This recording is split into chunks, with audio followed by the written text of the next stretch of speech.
চিজে ভরপুর চিকেনের এই কাবাব বাসায় একবার যদি বানান তাহলে দেখবেন যে 1 মিনিটে প্লেট খালি হয়ে যাবে। এটা এতটা বেশি দুর্দান্ত হয়, বাসায় একবার বানালে সবাই এই চিজ কাবাবের ফ্যান হয়ে যাবে। আমি বলে দিলাম, এটা এতটাই বেশি দুর্দান্ত হয়। রেসিপি শিখে রাখুন, আপনাদের অনেক বেশি কাজে লাগবে।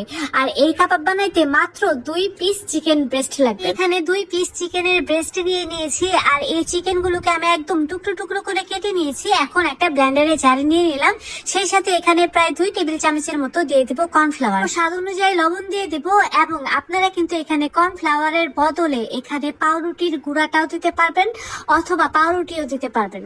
সো আমার কাছে পাউরুটি ছিল না, তাই আমি এখানে কর্নফ্লাওয়ারটা দিয়ে দিয়েছি। এখন এটাকে খুব ভালোভাবে ব্লেন্ড করে মাংসটাকে একদম কিমা করে নেব। আমি একটু মিহি কিমাই করব, তো এটাকে আমি খুব ভালোভাবে ব্লেন্ড করে নিয়েছি। মাংসটা একদমই কিমা হয়ে গিয়েছে। এখন এর ভিতরে দিয়ে দিব প্রথমে গোলমরিচের গুঁড়া, তারপরে দিয়ে দিচ্ছি একটু চিলি ফ্লেক্স, তারপরে এখানে দিয়ে দিচ্ছি আদা রসুন বাটা প্রায় 1 চা চামচের মতো, দিয়ে দিয়েছি পেঁয়াজ কুচি, তারপরে এখানে দিয়ে দিয়েছি কাঁচামরিচ কুচি। এখানে আমি প্রায় 1 টেবিল চামচের মতো দিয়েছি তান্দুরি মশলা। আমার কাছে কাবাব মশলাটা ছিল না, তো আমার কাছে তান্দুরি মশলাটা অ্যাভেলেবেল ছিল, সেটা দিয়ে দিয়েছি।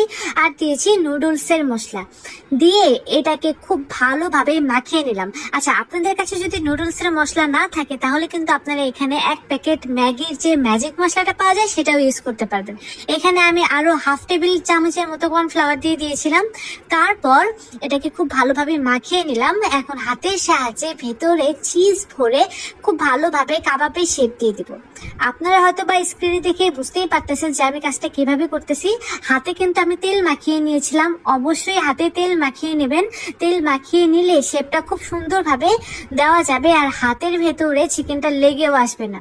তো এভাবে করে আমি প্রায় প্রত্যেকটা কাবাবে বানিয়ে নিচ্ছি। আর মাঝখানে দিয়ে দিচ্ছি মজারেলা চিজ।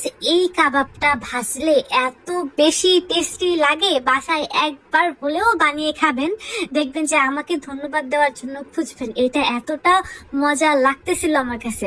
যাই হোক, এগুলো এখন ভাজার পালা। ভাজার জন্য কড়াইয়ে পর্যাপ্ত পরিমাণ তেল দিয়ে দিয়েছি। তেলটা যখন হালকা গরম হবে তখনই কিন্তু এই কাবাবগুলোকে দিয়ে দেব। যেহেতু কাবাবগুলোকে একটু সেদ্ধ করতে হবে, তার জন্য এখানে আমি হালকা গরম তেলেই দিয়ে দিয়েছি কাবাবগুলোকে। তারপর একটু সময় নিয়ে এগুলোকে একদম নেড়ে চেড়ে ভেজে নেব। একটু সময় নিয়ে ভাজার চেষ্টা করবেন যেন ভেতরটা একদম পারফেক্ট ভাবে কুক হয়ে যায়।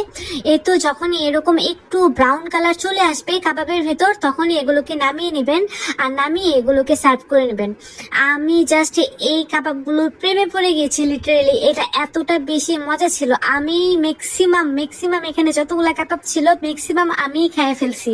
সিরিয়াসলি, এটা এতটা দুর্দান্ত ছিল। বাসায় অবশ্যই ট্রাই করবেন। রেসিপি ভালো লাগলে রেসিপিটা কিন্তু অবশ্যই আপনাদের টাইম লাইনে শেয়ার দিয়ে রেখে দেবেন, যেন পরবর্তীতে দেখে দেখে বানাতে পারেন।